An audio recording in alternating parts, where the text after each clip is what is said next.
नमस्कार, आप देख रहे हैं न्यूज 24। मैं हूं अजीत अंजुम। नरेंद्र मोदी ने अपने चुनावी हलफनामे में अपनी पत्नी जशोदाबेन का नाम क्या लिखा, कांग्रेस ने इसे मोदी पर हमले का हथियार बना लिया। बीते 24 घंटे के दौरान कांग्रेस के करीब दर्जन भर नेताओं ने मोदी और जशोदाबेन से उनके रिश्ते को मुद्दा बनाकर उन्हें घेरने की कोशिश की है। कांग्रेस के कई नेता जशोदाबेन के हमदर्द बनकर यह सवाल उठा रहे हैं कि जो मोदी अपनी पत्नी का ख्याल नहीं रख सके, जो मोदी अच्छे पति नहीं बन पाए, वो अच्छे प्रशासक कैसे बनेंगे। और तो और कांग्रेस उपाध्यक्ष राहुल गांधी तक ने जम्मू कश्मीर की रैली में चुनावी हलफनामों में मोदी की तरफ से जशोदाबेन का जिक्र न होने का मुद्दा उठा दिया। जशोदाबेन के बहाने मोदी पर राहुल के हमलों के बाद तो कांग्रेस के तमाम दिग्गज मैदान में आ गए। वकालत में माहिर कांग्रेस के कपिल सिब्बल ने तो चुनाव आयोग से अपील भी कर दी कि झूठे हलफनामे के मामले में मोदी पर कानूनी धाराओं के तहत कार्रवाई हो। राहुल के बयान से बौखलाई बीजेपी ने चेतावनी भरी धमकी भी दी, कुछ इस अंदाज में कि अगर बात निकलेगी तो दूर तक जाएगी। मोदी की निजी जिंदगी पर सवाल उठाने में समाजवादी पार्टी भी पीछे नहीं रही। वही समाजवादी पार्टी जिसके मुखिया मुलायम सिंह यादव बलात्कारियों का हमदर्द बनकर शर्मनाक बयान देते हैं, रेप जैसे घिनौने गुनाह को लड़कों की गलती बताकर फांसी के खिलाफ खड़े हो जाते हैं और किसी भी सूरत में माफी मांगने को तैयार नहीं होते। उनके साथ ही अबू आजमी ने 2 कदम आगे बढ़कर रेप के कुछ मामलों में महिलाओं को भी फांसी की मांग कर दी है। तो सबसे बड़ा सवाल यही है कि क्या मोदी और जशोदाबेन के रिश्ते को चुनावी मुद्दा बनाना सही है, और बलात्कारियों के हमदर्द मुलायम सिंह यादव क्यों नहीं मांगते माफी। इसी पर बातचीत करेंगे मेहमानों से, लेकिन सबसे पहले देखिए क्या है पूरा मामला। फिर गुजरात जहां इनके चीफ मिनिस्टर हैं, पता नहीं कितने इलेक्शन लड़े हैं, पहली बार लिखा है कि शादीशुदा है। पहली बार दिल्ली में महिलाओं की इज्जत, मगर अपनी पत्नी का नाम एफिडेविट तक नहीं पहुंचता है। 45 साल से नरेंद्र मोदी की निजी जिंदगी का जो पन्ना अतीत के गर्भ में था, वो वोट के तूफान में चिंगारी बनकर चुनावी चर्चा के केंद्र में आ गया। मोदी ने शादीशुदा होने की बात क्यों छिपाई, ये सवाल पूछने के लिए राहुल गांधी ने जम्मू कश्मीर के मंच को चुना और कतार लग गई मोदी पर हमले करने वालों की। कांग्रेस के बड़े नेता और नामी वकील कपिल सिब्बल ने तो चुनाव आयोग के दरवाजे पर भी दस्तक दे दी, इस मांग के साथ कि मोदी ने जानकारी छिपाई इसलिए कार्रवाई हो। वो एफिडेविट गलत थे और उसके बारे में हमने याचिका फाइल की है। इलेक्शन कमीशन के पास के कार्रवाई होनी चाहिए। कांग्रेस के नेताओं में तो जैसे मोदी को महिला विरोधी साबित करने का कंपटीशन शुरू हो गया। किसी ने पूछा शादी का सच छिपाकर देश को अंधेरे में क्यों रखा, तो किसी ने कहा मोदी ने अपनी पत्नी को धोखा दिया। कैमरों के सामने मोदी का बचाव करने गुजरात कांग्रेस के शंकर सिंह वाघेला भी आए, कहा कि वो शादी के साक्षी हैं, लेकिन सच ये भी है कि मोदी ने जशोदाबेन के साथ कभी वैवाहिक जिंदगी नहीं बिताई।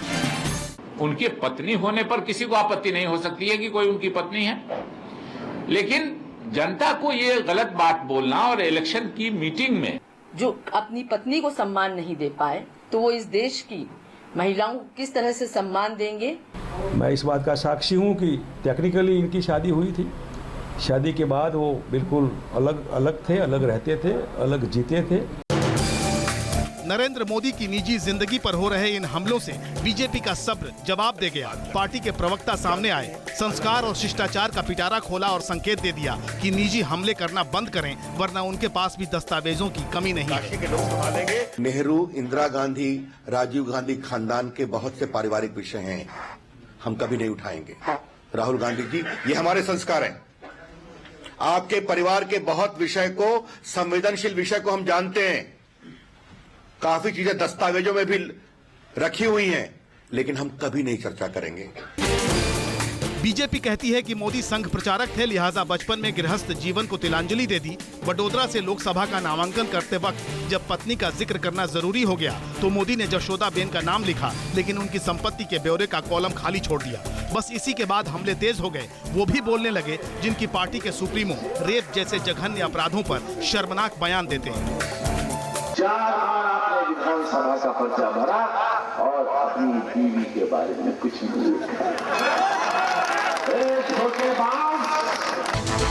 अफसोस तो यह है कि बलात्कारियों के हमदर्द और समाजवाद के सिरमौर बनने का स्वांग रचने वाले मुलायम सिंह के शर्मनाक बयान पर उनके वजीर को लज्जा नहीं आती। अब बेचारे को 3 को फांसी हो गई, क्या रेप में फांसी दी जाएगी? 3 लड़के हैं, गलती हो जाती है, ऐसे कानूनों को बदलने की कोशिश की जाएगी, कोई नहीं करता है। वोट के लिए ईमान को खूंटी पर टांगने के इसी चुनावी चरित्र को देखकर पूछना पड़ता है कि बलात्कारियों की पैरवी करने वाले मुलायम क्यों नहीं मांगते माफी, और क्या मोदी की निजी जिंदगी को मुद्दा बनाना जायज है? Bureau report, news 24। तो सवाल यही कि क्या नरेंद्र मोदी और जशोदाबेन से उनके रिश्ते को मुद्दा बनाकर चुनावी मुद्दा बनाना सही है? और 45 साल से अगर मोदी जशोदाबेन के साथ नहीं रह रहे हैं, अचानक हलफनामे में जिक्र करके क्या मोदी ने बहुत बड़ा अपराध किया है? और क्या कांग्रेस के दर्जन भर नेता अगर इसे मुद्दा बनाने की कोशिश कर रहे हैं, क्या यह सही है? इसी पर चर्चा करेंगे। साथ में यह भी समझने की कोशिश करेंगे, बीजेपी ने अगर चेतावनी दी है राहुल गांधी के बयान के बाद, तो उसका मतलब क्या है? हमारे साथ हैं Ragini Nayak, spokesperson Congress, Sudhanshu Trivedi, BJP के प्रवक्ता, मधु केश्वर कुछ मिनट में हमारे साथ होंगी, कविता श्रीवास्तव सोशल एक्टिविस्ट हैं, जयपुर से हमारे साथ हैं। सबसे पहला सवाल रागिनी नायक, कई मुद्दे हैं देश में, बहुत सारे गंभीर मुद्दे हैं, मोदी से लड़ने के लिए, चुनौती के लिए, विकास मॉडल, तमाम मुद्दे हैं। राहुल गांधी जो आपकी पार्टी के हाई कमान है, सबसे बड़ा चेहरा है, पार्टी के वाइस प्रेसिडेंट हैं, अचानक मोदी का मुद्दा जम्मू कश्मीर की रैली में उठाते हैं, जशोदाबेन और मोदी के रिश्तों पर बात करते हैं। ये कौन सा इतना बड़ा मुद्दा है? क्या आपको लगता है कि चुनावी रैलियों में चुनावी मुद्दा बनाने की जरूरत है मोदी और जशोदाबेन के रिश्तों को? अजीत जी, आपने बात की शुरुआत की मुद्दों से, तो मैं भी जवाब मुद्दों से ही दूंगी, चाहे विकास की बात हो या भारतीय जनता पार्टी द्वारा ध्रुवीकरण की राजनीति को यथार्थ में बदलने की बात हो। कांग्रेस पार्टी ने हर मंच से हर किस्म के वाद विवाद में हिस्सा लिया है और भारतीय जनता पार्टी के रागिनी नायक मुद्दे पर आइए। रागिनी नायक, आपको पता है, लेकिन राहुल फिर मुद्दे, अभी आज के तात्कालिक मुद्दे पर आती हूँ, तात्कालिक मुद्दे पर आती हूँ। यहाँ पर बात किसी ऐसे वैसे व्यक्ति की नहीं हो रही है, यहाँ पर बात उस व्यक्ति की हो रही है जो देश का प्रधानमंत्री बनने के मंसूबे देख रहा है।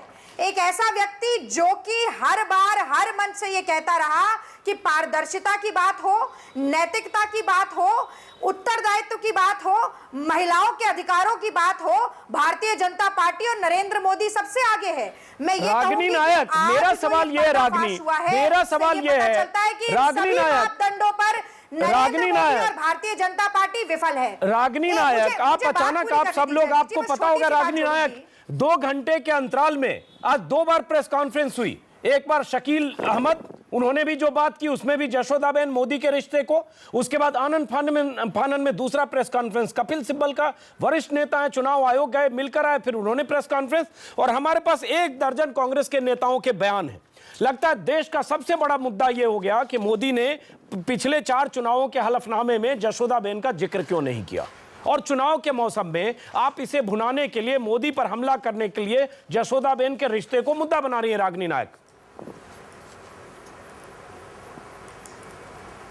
आप आरोप लगा सकते हैं, लोकतंत्र में स्वतंत्र हैं, लेकिन उस आरोप को खारिज करने की भी स्वतंत्रता मुझे है। मैं समझती हूं कि एक व्यक्ति जो इस देश का प्रधानमंत्री बनना चाहता है, उसको जनता को बरगलाने के लिए झूठ नहीं बोलना चाहिए। आप मुझे बताइए, अश्वत्थामा मारा गया, ये महाभारत में आपने सुना होगा, अर्ध सत्य क्या झूठ नहीं होता है? कॉलम को 3 बार खाली रखा, जब तक कानूनी बाध्यता नहीं आई तब तक उन्होंने नैतिक आधार पर ये नहीं चाहा रागिनी नायक, लेकिन कंप्लेनेंट नहीं है ना जशोदाबेन। रागिनी नायक, एक बात को समझना होगा रागिनी नायक, क्या भारत की जनता को अंधकार में नहीं रखा गया? रागिनी नायक, बात में जोड़ना। अजीत जी, जशोदाबेन ने कोई शिकायत की? जशोदाबेन ने कोई शिकायत की अब तक? उनके इंटरव्यू में पढ़ चुका हूं इंडियन एक्सप्रेस में जो छपा फरवरी में। वही व्यक्ति है, जशोदाबेन को कोई शिकायत नहीं है, उनकी निजता का मामला है। गुजरात को देखिए, ये वही व्यक्ति है जो अपनी पत्नी को धर्म पत्नी अर्धांगिनी होने का अधिकार नहीं देते और दूसरी तरफ अपने प्रदेश की पूरे तंत्र को एक महिला की व्यक्तिगत जीवन में ताक झांक करने के लिए लगाते हैं। रागिनी नायक, मैं सवाल पूछूंगा बाकी मेहमानों से रागिनी नायक, लेकिन आज अचानक कांग्रेस के नेता ऐसे अलमदार हो गए, आप लोग लग रहा है कि जैसे रागिनी नायक विचारधारा है जो घोर महिला विरोधी मुतालिक को लेकर आती है। रागिनी नायक, भारतीय जनता पार्टी, रागिनी नायक एक मिनट जरा चुप रहे तो सवाल भी सुने। महिला सशक्तिकरण की बात रागिनी नायक, महिला सशक्तिकरण और महिला अधिकार का सिर्फ मुद्दा अगर होता रागिनी नायक तो 24 घंटे पहले, एक मिनट सुन लीजिए, मुलायम सिंह यादव ने बहुत शर्मनाक बयान दिया है और आप सबको 24 घंटे के भीतर 24 बार बयान देकर मुलायम सिंह को अपने बयान से माफी मांगने के लिए मजबूर करना चाहिए था, उनके खिलाफ शिकायत दर्ज कराना चाहिए था। आज इलेक्शन कमीशन गए तो आप 5 नेताओं को जाकर उनके खिलाफ शिकायत दर्ज कराना चाहिए था, लेकिन नहीं, आपको यहां मुद्दा नजर आ रहा है क्योंकि आपके निशाने पर मोदी है रागिनी नायक। और ये जो आड़ आप लोग ले रही है ना, ये आड़ है आपकी कि आप महिला अधिकारों के लिए इतने, आप जशोदाबेन की हमदर्द बन गई है। मुलायम सिंह यादव जी के बयान के प्रति आपत्ति प्रकट कर चुकी हूं, उसको निंदनीय और शर्मनाक तो मैं खुद व्यक्तिगत तौर पर राहुल गांधी को अपनी रैलियों में पहले मुलायम सिंह के बयान की आलोचना करनी चाहिए, फिर कपिल सिब्बल को जाना चाहिए चुनाव आयोग। शर्मनाक है। चलिए, कपिल सिब्बल को चुनाव आयोग उस मुद्दे पर जाना चाहिए था। चलिए, हम जरा जवाब लेते। और मैंने ये तक कहा कि कांग्रेस पार्टी का शीर्ष नेतृत्व इस बात को बहुत गंभीरता से ले रहा है। इस तरीके की सोच वाले व्यक्ति और पार्टी का कितना साथ देना चाहिए, रागिनी नायक, कांग्रेस पार्टी बहुत गंभीरता से सोच रही है। रागिनी नायक, रागिनी नायक एक मिनट सुन लीजिए, नॉन स्टॉप मत बोलिए रागिनी, नॉन स्टॉप मत बोलिए रागिनी। कांग्रेस पार्टी महिला अधिकारों के प्रति इतनी सचेत है और वही कांग्रेस पार्टी जिसके मंत्री, केंद्रीय मंत्री श्रीप्रकाश जायसवाल महिलाओं के लिए क्या शब्द इस्तेमाल करते हैं 30 सितंबर 2012 का, एक बार फिर सुना देता हूं। शर्मिंदा होना चाहिए, देश की हर महिला के लिए बहुत जिस तरह का बयान है अपमानजनक, और कांग्रेस के नेताओं को शर्मिंदा होकर श्रीप्रकाश जायसवाल के खिलाफ कार्रवाई करनी चाहिए थी जब उन्होंने कहा था कि एक मिनट, नई जीत और नई शादी, इसका अपना महत्व होता है, जैसे जैसे समय बीतेगा जीत पुरानी जाएगी। एक मिनट सुन लीजिए, पत्नी पुरानी होती जाती है, मजा चला जाता है। ये आप ही के मंत्री है, आप ही के मंत्री है, तब आपको महिला अधिकार समझ में नहीं आया। चलिए दिखाइए जी, आप सुधांशु त्रिवेदी किस तरीके से अमित शाह के कहने पर सुधांशु हो गया रागिनी, अपनी बात रखिए। सुधांशु त्रिवेदी, आप क्यों नहीं बता रहे हैं कि हर तीसरी महिला लड़की कुपोषित है गुजरात में? ये एक तरफा एजेंडा मत चलाइए। सुधांशु, एक मिनट रागिनी, हो गया और बाकी हम कांग्रेस शासित राज्यों में ऐसा नहीं है कि सारी लड़कियां एकदम राजकुमारी बन गई हैं, उसका भी रिकॉर्ड हम बात करने लगेंगे, फिर बात घूमकर वहीं होगी। सुधांशु त्रिवेदी, एक मिनट रागिनी, एक मिनट, जींस पहनने पर बैन लगाया गया कि नहीं? चलिए रागिनी नायक, सबसे ज्यादा बलात्कार, रागिनी नायक, बाकी लोगों को भी बोलने दीजिए। 2 आंकड़े मेरी तरफ फेंकेंगे, मैं 4 आंकड़े आपकी तरफ फेंक सकती। रागिनी नायक, अभी आ रहा हूं आपके पास। आंकड़े फेंकने के लिए आप लोग उस्ताद हैं, तभी तो 24 घंटे में 12 नेताओं के बयान आ चुके हैं। जैसे देश की सबसे बड़ी समस्या ये हो गई, जसोदाबेन मधुसूदन मिस्त्री प्रेस कॉन्फ्रेंस कर रहे हैं, और हैरत ये, बड़ोदरा से डोडा तक, जम्मू कश्मीर से लेकर दिल्ली तक, देश के हर कोने से कांग्रेस के नेता बयान दे रहे हैं। सुधांशु त्रिवेदी, रागिनी, एक मिनट, रागिनी, कोई अगर कानून लेके आया है तो कांग्रेस पार्टी लेके आई है। बिल्कुल रागिनी, कांग्रेस पार्टी महिलाओं की बहुत ही तहसील। सुधांशु त्रिवेदी जवाब देंगे कि 4 चुनावों में 2001, 2002, 2007, 2012 कहा जा रहा है कांग्रेस की तरफ से जो शिकायत की गई चुनाव आयोग में, कपिल सिब्बल ने चुनाव आयोग में जो शिकायत की उसमें कहा गया पीपल्स रिप्रेजेंटेशन एक्ट के मुताबिक हलफनामे में खाली छोड़ना यह भी एक तरह से अपराध है, फॉल्स है, हाफ ट्रूथ भी एक अपराध है, और साथ में इस बार हलफनामे में पत्नी का एसेट नहीं डिक्लेयर करना यह भी एक अपराध है। सुधांशु त्रिवेदी, छुपाया क्यों गया तथ्य? देखिए, मैं पूरा जवाब दूंगा। आज जो कांग्रेस ने, आपने जैसे कहा कि कांग्रेस के एक के बाद एक नेता टूट पड़े इस निजी मुद्दे के ऊपर, यह कांग्रेस की हताशा, छटपटाहट, खिसियाहट और बौखलाहट को दिखाता है कि जब विकास के मुद्दे पर नहीं लड़ पाए तो सितंबर में जब मोदी जी पीएम घोषित हुए, बहुत दिन तक 2002 का टेप बजाया, चारों विधानसभा में सांप्रदायिकता के मुद्दे के बाद भी चारों खाने चित्त हो गए। अब 2002 के टेप पर जब कुछ नहीं बन पा रहा तो 1967 में चले गए, यानी सांप्रदायिकता से निजी मुद्दे पे चले गए। अब क्यों चले गए वो भी आपको बता रहे हैं, और क्यों कपिल सिब्बल जी इस ढंग की बात लिख रहे हैं वो भी बता रहे हैं। लीगली जब तक आपको इस बात का अधिकार है कि आप अपने बारे में मौन रह सकते हैं, उन्होंने मौन रहा, पर क्यों मौन रहे वो भी बता रहे हैं। भारत में एक सामाजिक परंपरा थी कि जब कम आयु में विवाह हो जाता था, उत्तर भारत के अधिकांश लोग समझते होंगे, ग्रामीण परिवेश के लोग, हाँ ठीक है, दिल्ली मुंबई में बैठे अंग्रेजी दान लोग नहीं समझते होंगे, तो कुछ समय के बाद गौना होता था। तब माना जाता था कि marriage is consummated, legal terms में कहें।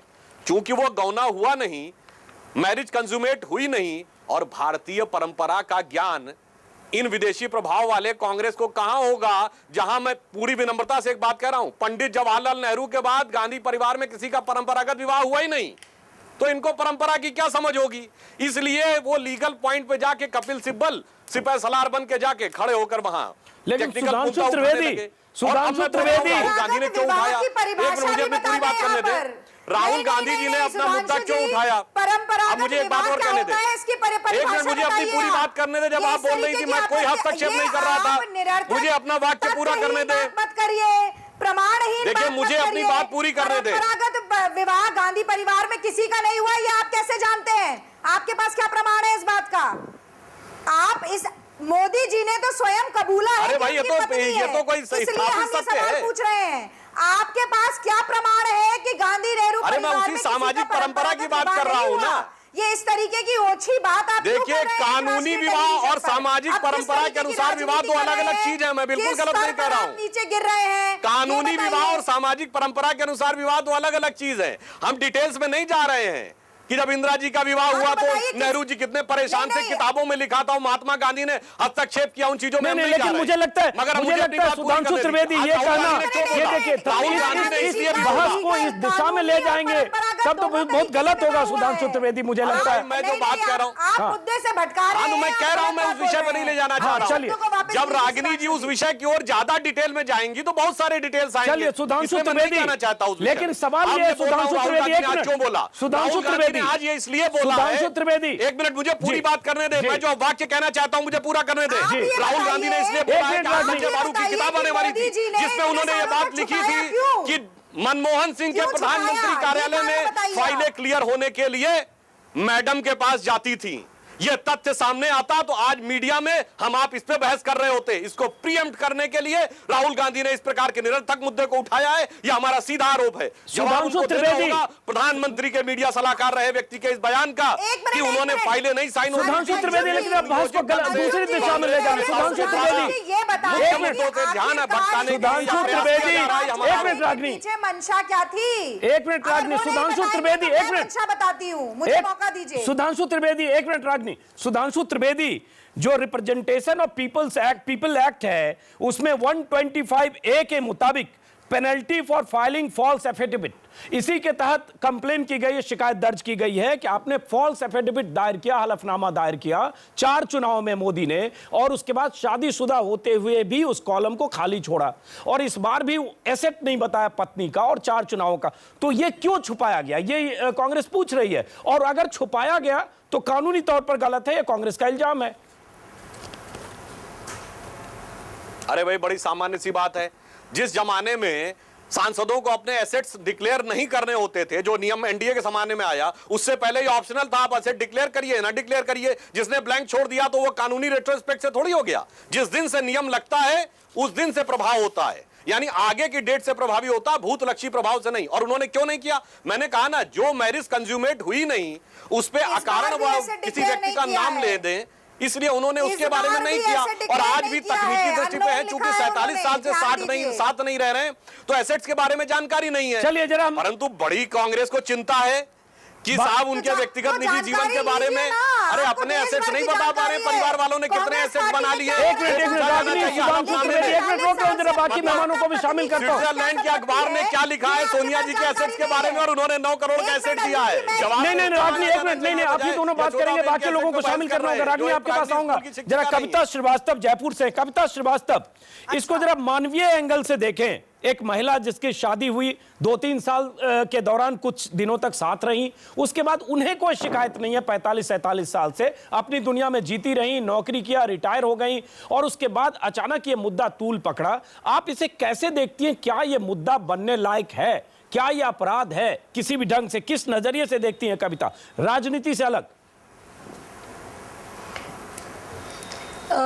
देखिए, ये तो स्पष्ट है कि हलफनामे में अगर हम कोई सूचना नहीं देते हैं, कंसील करते हैं, तो एक आईपीसी का सेक्शन है, सेक्शन 181, उसके तहत एक ऑफेंस माना जाता है। ये तो स्टैंडर्ड है जब हम लोग काम करते हैं अमूमन कोर्ट में, कंसीलिंग इंफॉर्मेशन ऑल्सो ऑफेंस माना जाता है। तो न देना हलफनामे में तो एक ऑफेंस तो माना जाएगा जो नॉन बेलेबल है और जो नॉन कॉग्निजेबल ऑफेंस है। लेकिन तो एक तो ऑफेंस तो बनता है और ये जरूर है कि इसका आगे क्या होता वो एक अलग पक्ष है। लेकिन जो पक्ष एक महिला की दृष्टि से मुझे लगता है कि ये एक बहुत दर्दनाक सिचुएशन है कि एक औरत को छोड़ दिया किसी मर्द ने, वो चाहे मोदी हो चाहे XYZ, उन्होंने उसको छोड़ दिया।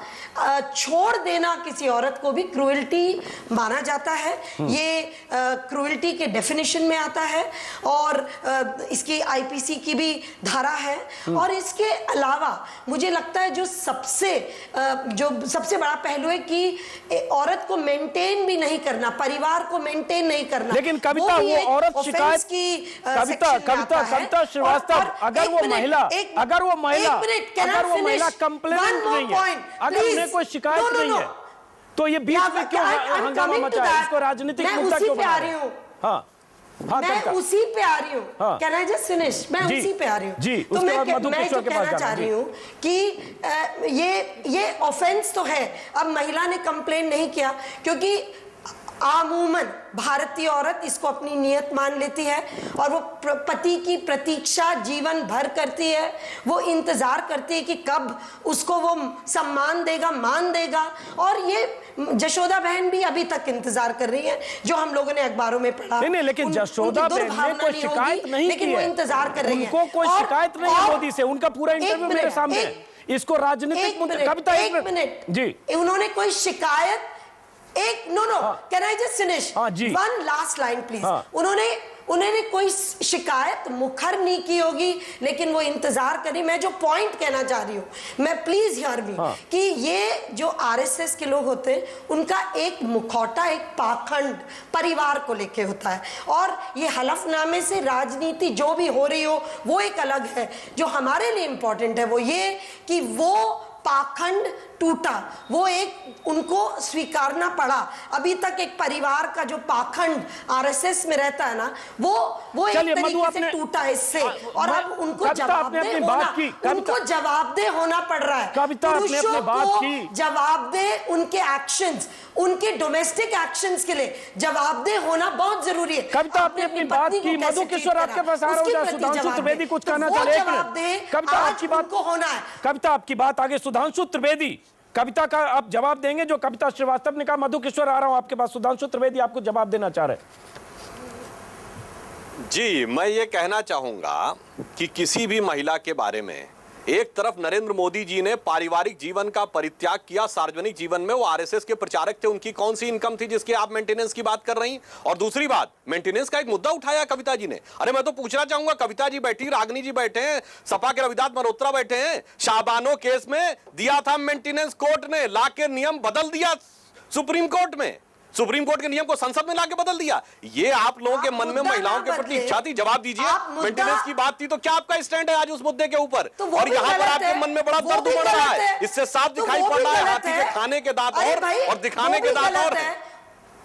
अरे यार, औरत को मेंटेन न करना गलत है। वो रागनी जी जवाब दें, इनकी सरकार ने पर्चा डाला के संसद में, रागनी जी कहें कि वो गलत है और रविदास मल्होत्रा बैठे वो बोले कि ये गलत है। चलिए, मैं दोनों को रोक रहा हूं। जवाब देना बहुत जरूरी है अपनी पत्नी। एक मिनट कविता और रागनी, जरा मैं मधु किशोर से पहले राय लूंगा, चूंकि मधु किशोर हमारे साथ हैं। अपनी बात पहले रखें। मधु किशोर, पूरी बात सुनी। हम सवाल ये उठा रहे हैं कि चुनावी मौसम में क्यों इसे राजनीति इस पर की जा रही है, क्यों चुनावी मुद्दा बनाया जा रहा है। कांग्रेस के दर्जन भर नेता आज कपिल सिब्बल चुनाव आयोग गए और अलग अलग राय आपने सुनी। कविता श्रीवास्तव की भी एक राय है कि एक महिला के साथ नाइंसाफी हुई। मधु किशोर, आपकी राय, चूंकि आप मोदी को करीब से जानती हैं, आपने इंटरव्यू किया है। मधु किशोर। देखिए, ये मोदी को जानने का हवाला देके मैं बात नहीं करना चाहती। मैं तो कविता श्रीवास्तव की बात सुन के दंग ही नहीं हूं, इतनी बेहुदा बातें कर रही हैं, मैं विश्वास नहीं कर सकती। मेरी पुरानी दोस्त रही हैं, ये सोनिया दरबार की चमचागिरी कर करके इनका दिमाग पागल हो गया है जो ये बातें कर रही हैं। नंबर प्लीज मधु, इस तरह के एलिगेशंस मत करो। ये मैं कभी मिली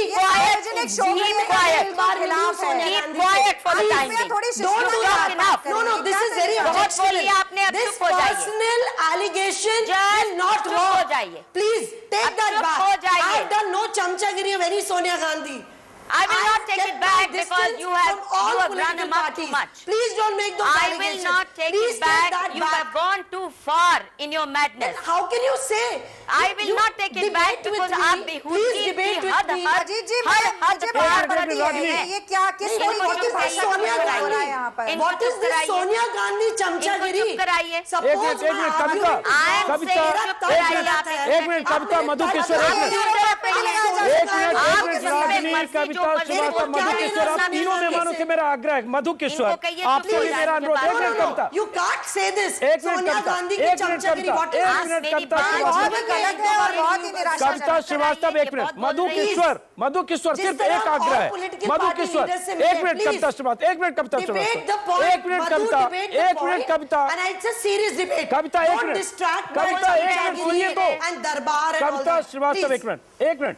मधु किशोर, सिर्फ आपसे रिक्वेस्ट है, शब्दों की मर्यादा थोड़ा रखेंगे क्योंकि चैनल पर लाइव है, दर्शक सुन रहे हैं। हम मुद्दों पर बात करें, आपकी जो ओपिनियन है हम उसकी कद्र करेंगे। कविता ने अपनी बात की, मुझे लगता है शब्दों का चयन थोड़ी संजीदगी से हो। मधु किशोर, अपनी बात कहिए। मैं बिल्कुल करूंगी, पर बेहूदगी की भी एक हद होती है।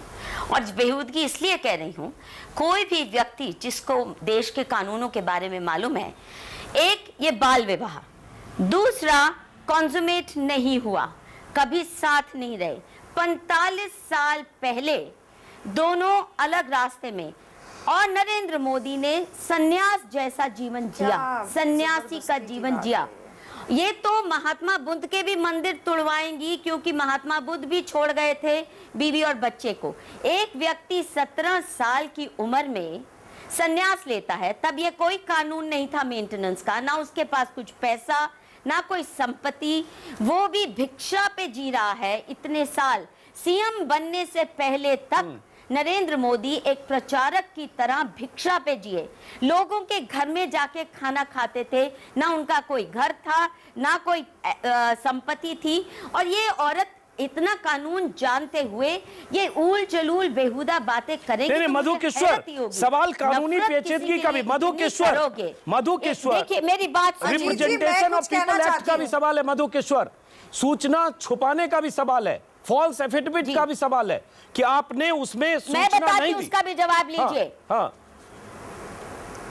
अरे अगर कॉलम ब्लैंक छोड़ा है, मान लीजिए मैंने 16 साल की उम्र में मिरांडा हाउस में एक फॉर्म भरा था जिसमें पूछा गया मेरा धर्म क्या है, मैंने ब्लैंक छोड़ दिया। अब कोई ये कहे कि मैंने छुपाया, नहीं, झूठ नहीं बोला। उस वक्त ये मैंडेटरी नहीं था, जब ये फॉर्म भरा गया ये मैंडेटरी नहीं था, दोनों साथ रहे, नहीं छुपाने की क्या, जग जाहिर है बाल विवाह हुआ है, ये सारी दुनिया को मालूम है। अभी नरेंद्र अजीत जी, मैं कुछ कहना चाहती हूँ, मुझे मौका दीजिए। जरा जवाब लेते हैं। फालतू It was an affidavit. Affidavit में अपना education, criminal record, नहीं चलेगा। You cannot. कविता, आप जवाब दीजिए, उसके बाद रागिनी के पास जाऊंगा। अधूरा You're run. It's what a big crime it is. You've exhausted your limits of intelligence now. एक मिनट, कविता श्रीवास्तव, आपको जवाब देना है, उसके बाद रागिनी। कविता श्रीवास्तव, मैं ये कहना चाहती हूँ कि एफिडेविट हलफनामे में सूचना न देना, मैं दोहरा चुकी हूँ, आईपीसी की धारा 181 के तहत आता है। इट्स एन ऑफेंस, क्योंकि उसी एफिडेविट में आपका क्रिमिनल रिकॉर्ड, आपका एजुकेशनल रिकॉर्ड, आपका वेल्थ रिकॉर्ड, आप किसी को भी कंसील नहीं कर सकते। आप किसी के बारे में कमी बेशी की तो आप पे एक्शन हो सकता है। इसी तरह मैरिटल स्टेटस, तो इट इज एन ऑफेंस। और मैं दोबारा दोहराना चाहूंगी कि ये इस तरीके से कहना कि भिक्षा पे जी रहे थे, मैरिज वाज नेवर कंज्यूमेटेड, मुझे नहीं लगता कि मैरिज जो जिस तरीके की जिम्मेवारी एक सोशल अरेंजमेंट शादी को लेके कानूनी है उसके तहत कविता सही है, लेकिन फिर मैं वही कहूंगा, जशोदाबेन कंप्लेनेंट नहीं है। जशोदाबेन अपनी जिंदगी में जैसे इन्हें खुश दिखी है, कभी उन्होंने शिकायत नहीं की, मीडिया तक वो नहीं आई, मीडिया उन तक गया। जशोदाबेन अलग अलग रास्ते जाएंगे। He forced a decision on her. चलिए रागनी, नहीं कि मैं तो अपने रास्ते चला, लेकिन तू अपने रास्ते जा। मुझे लगता है कहीं ना कहीं इसी तरह औरतों को छोड़ा जाता है, जिस ढंग से पति लोग इसी तरह औरतों को छोड़ते हैं और कोई जवाबदेही नहीं होती। यहाँ पे प्रधानमंत्री बनने जा रहे हैं तो कह सकते थे। एक मिनट कविता, रागनी नायक, मुझे लगता है ऊपर नाम गलत चल रहा है, मैं चाहूंगा कि हमारे प्रोड्यूसर्स नाम ठीक करें। रागनी नायक, मुद्दा इसको चुनाव से जोड़ने का है। रागनी नायक यहाँ पर उठी है, सुनिए ना मेरी बात, मुझे कुछ बहुत महत्वपूर्ण बात कहनी, प्लीज सुन, 2 मिनट सुन लीजिए जी। नहीं देखिए, आप सबसे पहले तो आपकी बात पर आती हूँ अजीत जी। आपने ये कहा कि उन्हें कोई समस्या नहीं है, यशोदाबेन को, तो आपको क्या समस्या है? यदि किसी महिला के साथ मान लीजिए घरेलू हिंसा हो रही है, जो कि जैसा कि कविता जी ने बताया क्रूएलिटी में भी आता है, ये सारी चीजें प्रताड़ना हो रही है, शारीरिक सोचो मर्डर हो गई, और हम कहें कि अगर वो कोई समस्या नहीं है तो क्या ये जुर्म नहीं है, क्या ये गलत नहीं है? पहली बात, पत्नी का मर्डर हो गया, उसकी चिंता करो। 1 मिनट, मधु जी आप बोल चुकी है, कृपया शांत रहिए। इसके बाद मैं एक और बात कहना चाहती हूँ। मधु जी ने कहा, बड़ी दिलचस्प बात है, मधु जी ने कहा कि शादी कंज्यूमेट नहीं हुई, वही बात सुधांशु जी ने कही, गौना नहीं हुआ। मुझे ये बताइए कि अरे सोनिया जी का या तो वो शादीशुदा है जैसा कि उन्होंने खुद को बोला है, या वो शादीशुदा नहीं है। अगर नहीं है तो उन्होंने क्यों लिखा, और अगर लिखा तो ये सवाल उनसे पूछे जाएंगे, क्योंकि ये एक बड़ा मुद्दा है।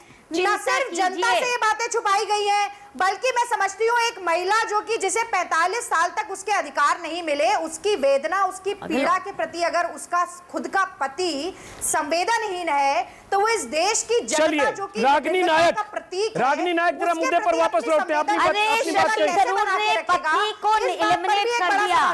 रागनी नायक, मुद्दा फिर ये है, आप कौन होती है ये कहने वाली मधु किश्वर जी?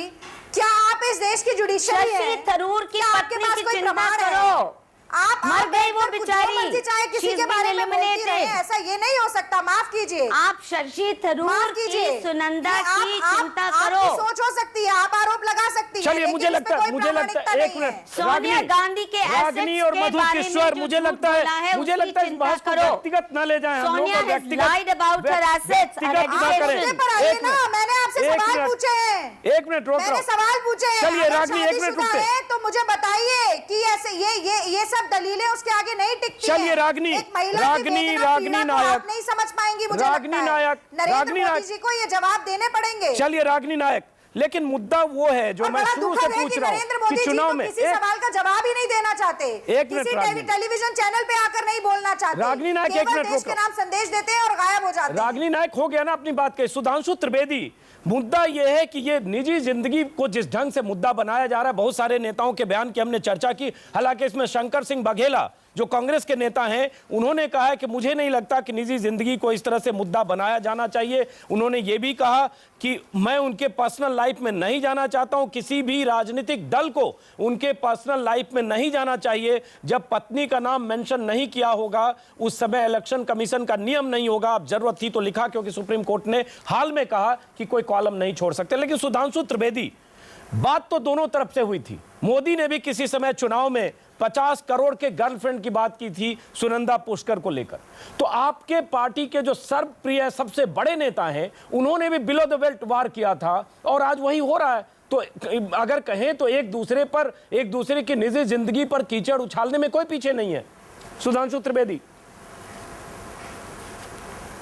देखिए, व्यंग और कटाक्ष के रूप में कही गई बात और शुद्ध राजनीति के बेस के ऊपर न्यायिक प्रक्रिया से लिखित रिप्रेजेंटेशन देकर निजी जिंदगी में जाके दखलंदाजी करने का प्रयास, दोनों की आप तुलना कैसे कर सकते हैं? कपिल सिब्बल जी देश के कानून मंत्री रहे और वो जाके वहां लिखित में बयान दे रहे हैं कि साहब ये गलत किया गया है निजी जिंदगी के लेके। अरे भारतीय जनता पार्टी ने 66 सालों में आज तक किसी भी नेता की निजी जिंदगी पे बहुत सारी बातें इतिहास के तथ्यों में लिखी हुई हैं, विदेशी इतिहासकारों ने लिखी हैं। आजादी के समय में क्या क्या बातें लिखी हैं, मैं नहीं बोलना चाहता नेहरू गांधी परिवार के बारे में उस जमाने में, तो मगर हम लोगों ने कभी उसे मुद्दा नहीं बनाया। मगर ये मुद्दा बनाते हैं। ये 2002 के दंगे से शुरू होके सन 48 में महात्मा गांधी की हत्या तक के सारे मुद्दों में चले जाते हैं, क्योंकि 2014 के किसी मुद्दे पे बहस करने लायक नहीं है। समस्या तो इनके साथ ये है, महंगाई, भ्रष्टाचार और कुशासन पर बात करने की स्थिति नहीं है। सुधांशु त्रिवेदी, करिए ना विकास के मुद्दे पर बहस। सुधांशु नहीं, विकास नहीं, आज दोनों लोग, हम दोनों बोलते हैं कि इस पर भी एक बहस हो जाए।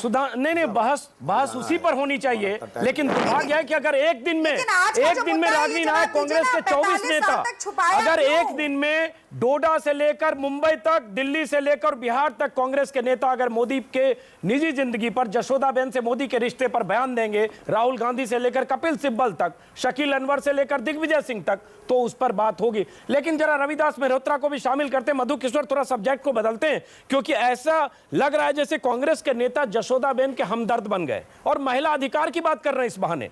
लेकिन मुलायम सिंह ने एक बहुत बड़ी बात कही, 24 घंटे से ज्यादा हो चुके, बल्कि 36 घंटे हो गए, मुलायम अपनी बात पर अब भी कायम है। वो मामला रेप से जुड़ा हुआ है कि लड़के हैं, लड़कों से गलती हो जाती है, उन्हें इतनी बड़ी सजा क्यों मिलनी चाहिए, जबकि वो लड़के गैंग रेप के दोषी हैं, उन्हें फांसी हुई है। ये भी एक चेहरा है पार्टियों का और बाकी लोगों का। रविदास मेहरोत्रा बहुत देर से हमारे साथ हैं, लखनऊ से समाजवादी पार्टी के नेता। रविदास जी, आपको भी तकलीफ है जशोदाबेन और मोदी के रिश्ते को लेकर?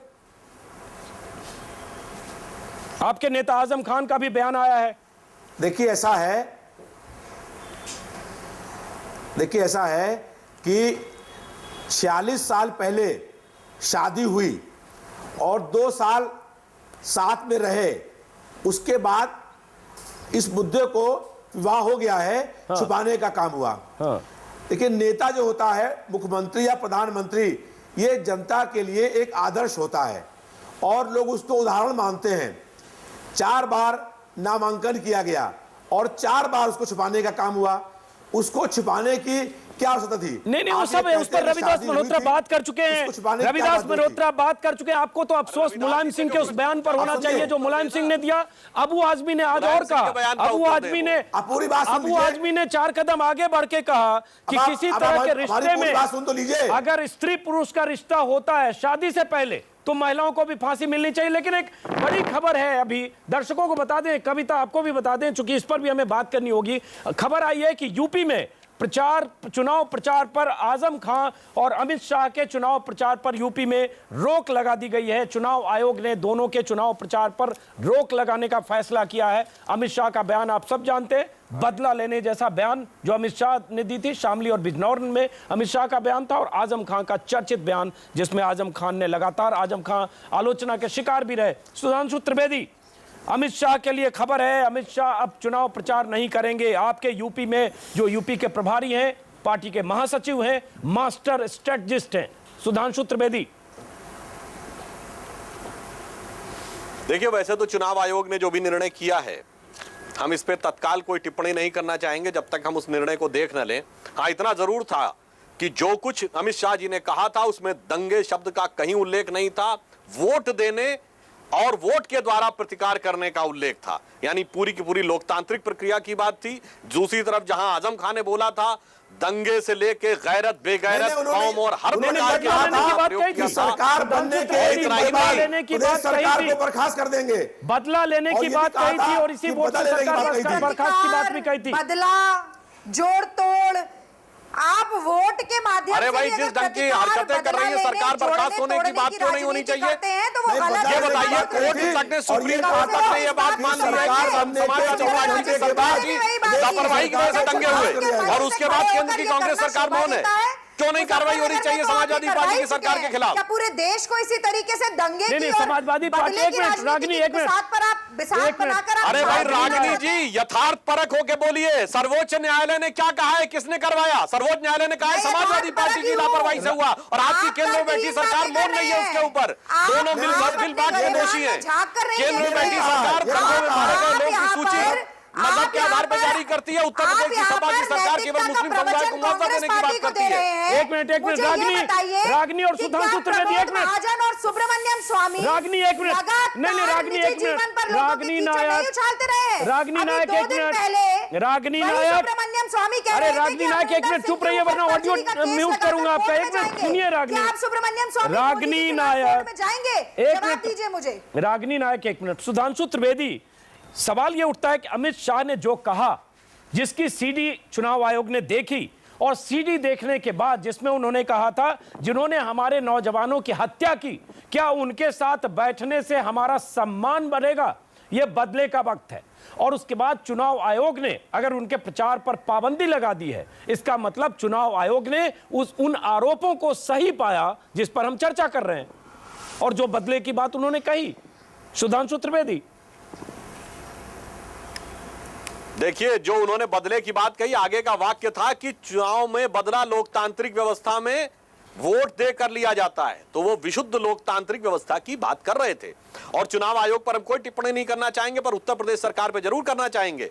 बेनी प्रसाद वर्मा पे मुकदमा क्यों नहीं जारी हो रहा है? समाज मुलायम सिंह पे मुकदमा नहीं हो रहा है? आजम खान के खिलाफ तो स्टिंग ऑपरेशन देश के एक चैनल में दिखाया गया, सर्वोच्च न्यायालय ने उनको क्लियर कट इंडिकेट किया, उस पर नहीं, मगर चुन चुनकर भाजपा विधायकों। एक वाक्य में मैं कहना चाहूंगा, भाजपा के नेताओं के खिलाफ तो मुकदमा जारी करने के लिए कोर्ट में जा रहे हैं, और दूसरी तरफ 2007 के उत्तर प्रदेश के अदालतों में बम धमाके के आरोपी आतंकवादियों के खिलाफ केस विड्रॉ करने के लिए कोर्ट में जा रहे हैं। किसी और दिशा में जा रहे हैं, अभी तो हम प्रचार की बात करें, चुनाव आयोग के फैसले की बात करें।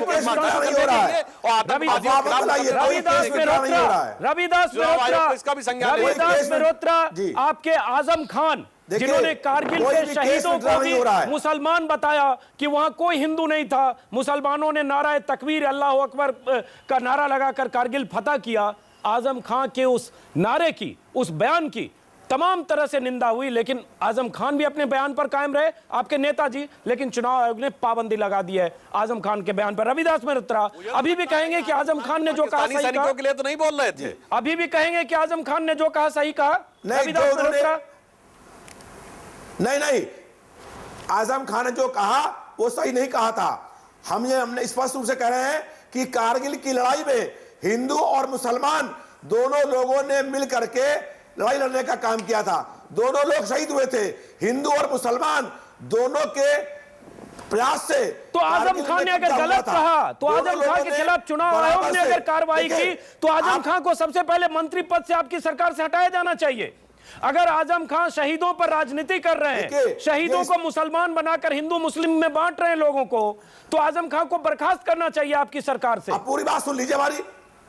देखिए, मैं आपसे स्पष्ट रूप से कह रहा हूं कि कारगिल के अंदर जो लोग शहीद हुए थे, वो छोड़ दीजिए, कारगिल के अंदर जो शहीद हुए छोड़िए, मैं पूछ रहा हूं आजम खान के खिलाफ क्यों नहीं कार्रवाई आप करते? चुनाव आयोग ने पाबंदी लगा दी, आजम खान के खिलाफ सरकार क्यों नहीं कार्रवाई करती है? अगर आप मान रहे हैं तो चुनाव आयोग ने सीडी के बाद सही माना। आप पूरी बात सुन ली ना, आप ही बोलेंगे, हम सब सुन रहे हैं। देखिए, ऐसा है, राष्ट्रीय अध्यक्ष जी ने और प्रदेश के मुख्यमंत्री जी ने संज्ञान में लेकर के ये बात कही है कि आजम खान का जो बयान था वो उनका पर्सनल बयान था। लीजिए, पर्सनल बयान था, हद है, मंत्री है, पर्सनल बयान था, ध्रुवीकरण के लिए बयान दे रहे, पर्सनल बयान था। सुनिए, चलिए, कविता श्रीवास्तव, संक्षिप्त टिप्पणी वक्त है ब्रेक का। कविता श्रीवास्तव, कविता, एक मिनट, अरे आप छोड़िए महाराज, आप लोग टेलीविजन चैनल पर डिबेट में हिपोक्रेसी करते हैं। आजम खान आज भी बयान दे रहे हैं, कल भी बयान दे रहे हैं, चुनाव आयोग ने पाबंदी लगाई, कल रात भी उसी तरह की भाषा बोल रहे हैं कि हमने गलत नहीं कहा। एक मिनट, रविदास मेहरोत्रा, कविता श्रीवास्तव, किस तरह से देखती है? चुनाव आयोग ने कहा बहुत बड़ी बात है, दो बड़े नेता अमित शाह जो मास्टर स्ट्रेटजिस्ट हैं और आजम खान दोनों के प्रचार पर पाबंदी। कविता श्रीवास्तव, बहुत सही किया ये निर्णय लेके, और अमित शाह को बंद किया, चुप किया, और आजम खान जो भी इस तरह की बंटवारे की राजनीति, नफरत की राजनीति और गंदी जुबान से जो बातें बोलते हैं उनको बिल्कुल चुप करना चाहिए। पहले अमित शाह को गुजरात से हटाया गया बॉम्बे हाईकोर्ट के डिसीजन से, और अब बहुत अच्छा है कि उनको यूपी से हटाया, आजम खान को भी चुप कर दिया। मुझे लगता है इस देश के सौहार्द के लिए इस तरह की गंदी जुबान कविता रोक बिल्कुल रहा हूं चुप आपको। होनी चाहिए। कविता और रोक मैं रहा हूं सलाम आपको। करती हूँ इलेक्शन कमीशन कविता को। वक्त कम है, रोक रहा हूं। मधु किशोर जी, चूंकि सब्जेक्ट चेंज भी हुआ इसलिए माफी चाहूंगा, आपसे कम बात कर पाया। आप सभी मेहमानों का बहुत बहुत शुक्रिया। बहुत बड़ी खबर है, आजम खान जिन्होंने कारगिल के शहीदों को मुसलमान कहा था, चुनावी रैलियों में शहीदों की चिताओं पर भी, शहादत पर भी चुनावी रोटियां सेकने की कोशिश की थी आजम खान। और साथ में अमित शाह, बीजेपी के बहुत बड़े नेता, स्ट्रेटजिस्ट, उन्हें भी चुनाव प्रचार से वंचित कर दिया है चुनाव आयोग ने, उनके चुनाव प्रचार पर पाबंदी लगा दी है।